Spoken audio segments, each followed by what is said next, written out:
Hi, I'm Walter Pollock, and my story is about the family, my family.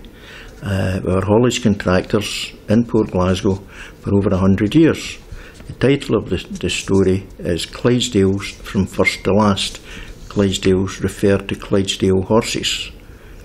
In the mid-1860s, a carter named Walter Pollock was employed by a Port Glasgow contractor. His wife wasn't very happy about her husband's boss, so she went to Mr. Park, a breeder of Clydesdale horses in the Hatton farm near Bishopton, and bought a horse and walked it home to Port Glasgow. This started a business which lasted 130 years. Needless to say, the horse was a Clydesdale. Business expanded with Walter's son James taking over the reins. He made himself known to the Port Glasgow shipbuilding family of Lithgow, and the firm thereafter gained a reputation for doing difficult jobs with apparent ease. James' two sons, Walter and Robert, were by now in the firm, which in the early 20th century and the Great War had over 100 horses, 90% of which were Clydesdales. Motor lorries were by now making inroads, the first, like with so many others, being a Model T Ford, which could be fitted with bench seats at the weekends. In May 1925, Walter Pollock and his cousin, Walter Pollock Lucas, who was later to become the Provost of Port Glasgow, and who officiated at the 1962 Comet processions and festival, started the first timetable motor bus service between Port Glasgow and Greenock. The first bus was a 1925 Commer, but Albion 24-seaters with northern counties of Wigan bodywork became the favoured models. In 1929, Greenock and Port Glasgow tramways made the cousins an offer they couldn't refuse. The last tram ran in July 1929, and Greenock and Port Glasgow tramways became Greenock Motor Services, thereafter Western SMT, but that is another story. The fortunes of James Pollock and Sons fluctuated greatly during the Depression. At one point, only one horse was working in the shipyards, the majority having been sold and their harness put into store. The motor vehicles were varied as customers were rather thin on the ground. There were Fords, Rios and a Dodge, but always Albions. Walter's elder son, James, my father, having served an apprenticeship with John Mitchell of Greenock, who were Albion, Atkinson and Austin agents, went to Albion Motors about 1932, and then for 2 years in the summer was employed by Gordon's Coaches of Lumlash, Arn, as a mechanic, relief driver, conductor, inspector, etc. Around 1932, James Pollock and Sons took delivery of a 4-ton Albion, new, from Mitchell, becoming fleet number 10. This is the vehicle in the 1947 photo taken at Scarlow Street, hauling a mast to a Lithgow ship which was fitting out in Glasgow. The monkey at the rear was homemade from the rear axle of a much older Albion and lasted into the 60s, when Arctics started taking over. The mast was almost 50 feet long, 16 foot wide at the cross trees, and weighed 15 or 16 tonnes. But the allowance was 21 tonnes over 3 axles. Brakes in the monkey were an optional extra. The Albion was replaced in 1949 by a new Atkinson, again supplied by Mitchell, number 24. It was either a Monday morning or a Friday afternoon job, as it was back at the factory 3 times in as many months, which left my grandfather tearing his hair out and saying, "Scrap it," or Eddie the driver saying, "I want my Albion back." Of course, vast overloading had nothing to do with it. During the war, the firm, like everyone else, was very busy going all over the country with shipbuilding and ship repair work. The majority of the work was carried out with Walter and Robert at the helm, my father James as mechanic driver. After the war, James' younger brother Bryce returned from the army and an old name was revived, the Port Glasgow Motor Company, motor agents and repairers. The garage came about by my father taking in repairs during the war, and he thought it feasible to start a separate company for his brother, as there were enough former employees returning from the forces to rebuild the haulage side. The horses were becoming less and less, and a new word was appearing: Arctics. The majority of the steel for the yards came by rail, and the railway and the Guruk Ropework Company used Scammell couplings, so James Pollock and Sons did the same. The first tractor unit was an ex-War Department Bedford tipper, cut down and fitted with Scammell gears. The steel trailers were varied, but they only had to cross the road from the goods station to the shipyard.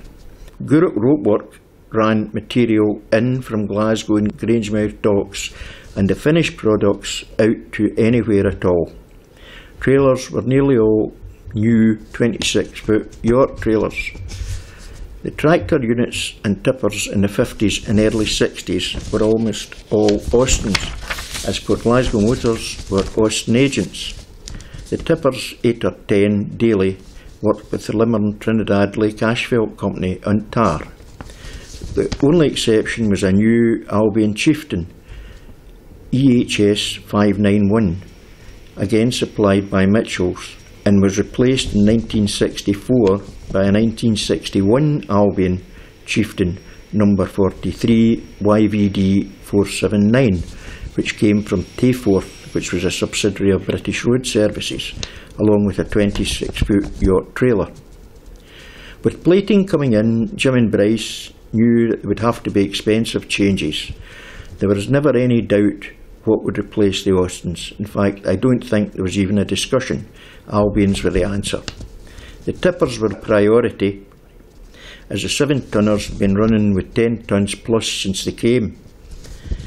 Joe Sewell, a friend of my father's from his Albion days, was sales manager of Central Garage Bathgate, a subsidiary of Russell of Bathgate, and every new tipper came from them, with bodywork by Fleming and Taylor of Airdrie and tipping gear by Edinburgh's Johnston Works.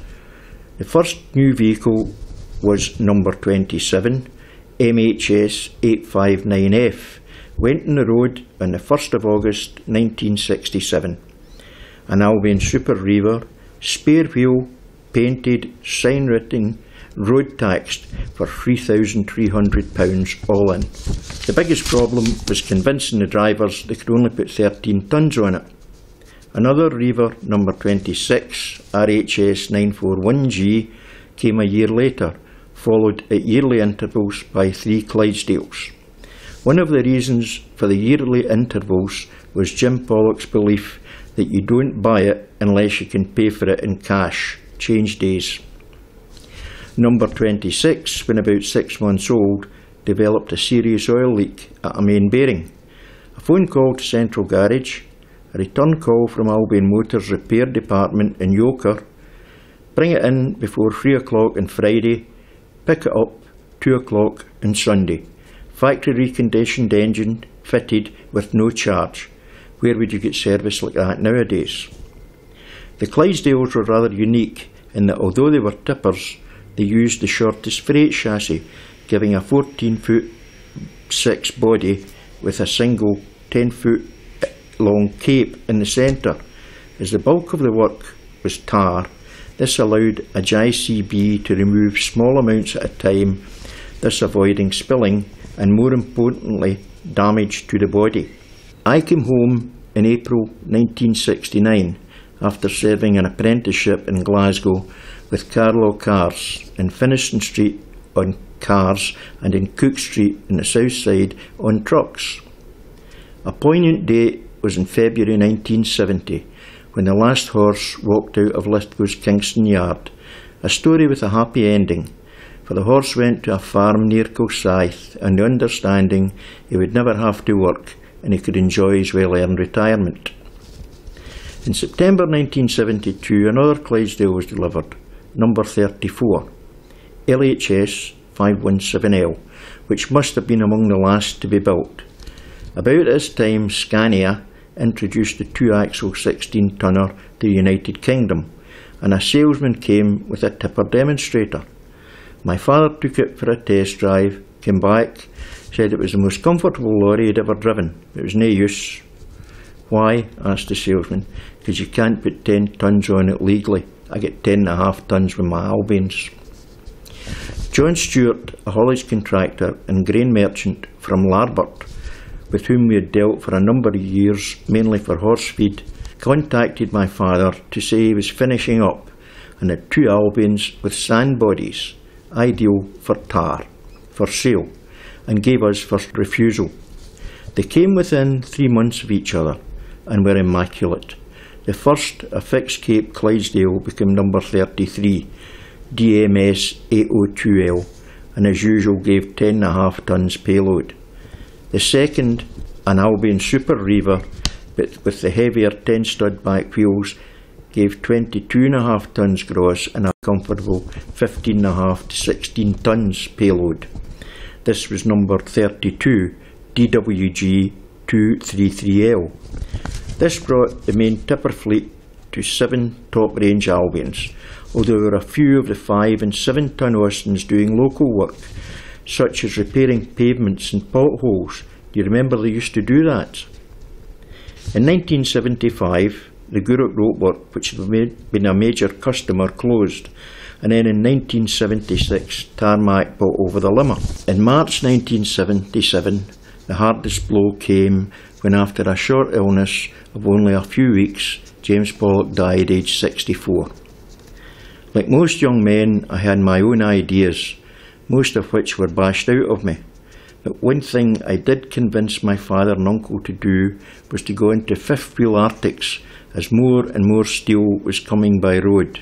2 second-hand Bedford TK units were bought from Duncan Barber of Glasgow, but my father, who had a deep mistrust of all things Bedford, only agreed because they had Leyland engines, and this became the standard engine for the fleet from 7.5 to 24 tonnes, with the exception of an IEC Mercury tractor unit number 40 CSF treble 4C, which came from Pollock of Musselburgh, who are no relation, unfortunately, and bought with the idea that it would do for containers from Greenock to Renfrew, but a 15-tonne job twice a week to Dundee came up, and that was the end of the containers idea.